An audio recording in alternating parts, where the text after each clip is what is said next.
Question of the day series में आज का जो अपना क्वेश्चन बहुत ही बेहतरीन क्वेश्चन है। Bed wetting by a child below the age of 5 year is referred is yes या नो, इसको क्या बोलते हैं? अगर कोई बच्चा है और अगर वो बेड वेटिंग करता है 5 साल से पहले तो उसको क्या बोला जाता है?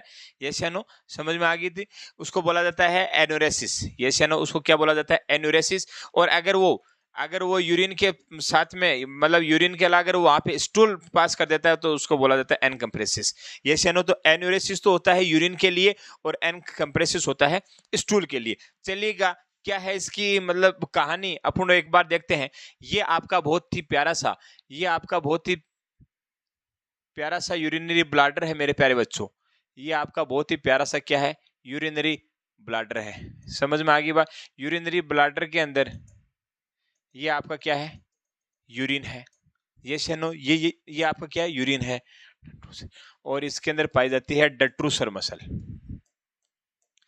डट्रूसर मसल, समझ में आ गई बात? और यहां पे आपका पाया जाता है, ये आपका पाया जाता है इंटरनल। ये हो गया आपका इंटरनल स्फिंक्टर। ये आपका इंटरनल स्फिंक्टर हो गया। देन ये आपका क्या हो गया प्यारे बच्चों? एक्सटर्नल स्फिंक्टर हो गया। यहाँ पे 2 प्रकार के चौकीदार होते हैं। अब आपको पता होना चाहिए जो एक्सटर्नल स्फिंक्टर है वो लगभग 18 महीने तक या 1.5 से 2 साल तक की एज तक अपने हाथ की बात नहीं है। अपने बॉडी के अंदर मैच्योरेशन सेंटर पाया जाता है S2S3 में जब मैच्योरेशन सेंटर पाया जाता है, ये मैच्योरेशन सेंटर है। यहाँ पे आपको पता है, यहाँ पे पैरासिम्पैथेटिक नर्वस सिस्टम काम कर रहा है। पैरासिम्पैथेटिक नर्वस सिस्टम काम कर रहा है और जैसे ही वहां पे बच्चे को अर्ज होती है, ये यहाँ से मैच्योरेशन सेंटर मैसेज भेजता है, वहां पे पैरासिम्पैथेटिक नर्वस सिस्टम काम करता है। तो वो क्या करवाता है? डेट्रूसर जो मसल्स हैं उनका कॉन्स्ट्रिक्ट करवाता है। उसको क्या करवाता है प्यारे बच्चों? कॉन्स्ट्रिक्ट करवाता है। और जो इंटरनल स्फिंक्टर है उस इंटरनल स्फिंक्टर को रिलैक्स करवाता है। सुनिएगा पूरी कहानी क्या है, अब आपको बहुत अच्छे से समझ में आ जाएगी। देखिएगा, डेट्रूसर मसल्स का कॉन्ट्रैक्शन करवाएगा, तो जैसे ही कॉन्ट्रैक्शन करवाएगा तो आपको पता है कि यूरिन इधर आ जाएगा। और अंदर वाला जो स्फिंक्टर है, इंटरनल स्फिंक्टर, उसको ये क्या करवा देगा? रिलैक्स करवा देगा। तो ये यूरिन को आगे आने के लिए रास्ता दे देगा। अब बात रही एक्सटर्नल स्फिंक्टर की, तो हम कह रहे हैं कि 18 महीने तक एक्सटर्नल स्फिंक्टर है अपने कंट्रोल में नहीं रहता है, तो वो यूरिन है वो पास आउट हो जाता है। यानी कि बच्चा बिना कोई अच्छी जगह बुरी जगह बिना किसी सिचुएशन के कहीं पे भी यूरिन पास आउट कर देता है। ये सुनो, इसीलिए बात आती है कि जो 18 मंथ का एक माइलस्टोन देखा जाता है और उस 18 मंथ के माइलस्टोन को बोलते हैं टॉयलेट ट्रेनिंग। ये सुनो, टॉयलेट ट्रेनिंग कुछ भी नहीं है, बस 18 महीने से बाद में थोड़ा सा ब्रेन है वो तो थोड़ा सा इस चीज को समझने की कोशिश करता है। ये सुनो कि भाई अपने को मतलब यूरिन को रोकना चाहिए, यहाँ नहीं करना चाहिए, ये चीजें।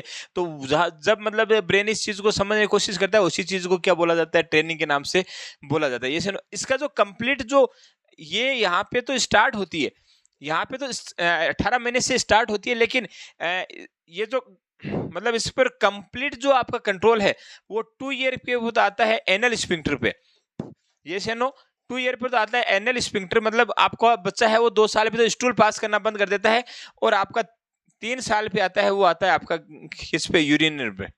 ये सुनो, किस पे आता है? बॉल बोल दो आप उसको, है ना, बॉल स्फिंक्टर पे। समझ में आ रही बात? बॉल स्फिंक्टर पे। ये जो एज है ये 5 ईयर तक हो सकती है, लेकिन 5 साल से ज्यादा फिर ये क्या है? बीमारी है। ये सुनो, 5 साल से ज्यादा फिर मतलब क्या है? फिर ये मतलब बीमारी। इसमें होता क्या, देखिए अब समझिएगा। जैसे ही 18 महीने पे टॉयलेट ट्रेनिंग स्टार्ट होती है, बच्चा 2-4 दिन बेड वेटिंग नहीं करता है, बाहर सुसु कर लेता है। 4-5 दिन 7 दिन बाद में एक दिन उसने अंदर सुसु कर लिया, तो अनएजुकेटेड मतलब जिसको लेक ऑफ नॉलेज वाले जो फैमिलियर होते हैं, उनमें से कुछ लोग क्या करते हैं, उस बच्चे के साथ में उसको मतलब चांटा मारते हैं और उसको ये बोलते हैं कि तेरे को अभी तक ये पता नहीं कि मतलब कहाँ टॉयलेट नहीं करना चाहिए, कहाँ करना चाहिए, मतलब तू टॉयलेट नहीं रोक सकता। तो ये चीज उस बच्चे के सबकॉन्शियस माइंड में मतलब चली जाती है। ध्यान रखना, इस पूरी स्टोरी को सुनना। सबकॉन्शियस माइंड के अंदर ये चीज उसके जाके स्टोर हो जाती है। तो दिन में तो आपको पता है कि जो आपका जो सबकॉन्शियस जो माइंड है, दिन में आपको पता है जो आपका जो अनकॉन्शियस जो माइंड है, वो अनकॉन्शियस माइंड आपको पता है कि इनएक्टिव रहता है, क्योंकि आप लोग जगते हो तो कॉन्शियस रहते हो, यस या नो।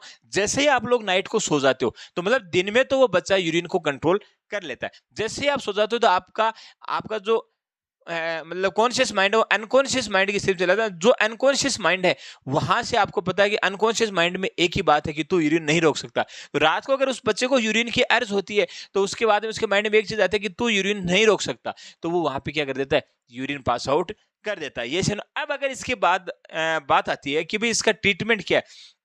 इसका जो सबसे ट्रीटमेंट है ना, वो सबसे अच्छा जो ट्रीटमेंट है वो आपका जो ट्रीटमेंट है बेल एंड अलार्म। ये सुनो, क्या है ट्रीटमेंट है प्यारे बच्चों, bell and alarm. Bell and alarm, ये सुनो, एक बेल लगा दी जाती है, अलार्म लगा दिया जाता है। जैसे ही वहां पे उसके जो मतलब पेंट वगैरह जो भी उसके इनरवियर वगैरह जैसे ही गिल्ले होते हैं तो वो बेल क्या करती है, अलार्म ग्रुप में बज जाती है। और धीरे धीरे इस माइंड को इस तरीके से ट्रेंड किया जाता है कि भाई नहीं, आपको यहाँ पे इस हैबिट में मतलब बेड पे सुसु नहीं करना है, ये ना। तो धीरे धीरे उसका माइंड है ना वो हो जाता है, मतलब ट्रीट हो जाता है, ये नो समझ में आ गई।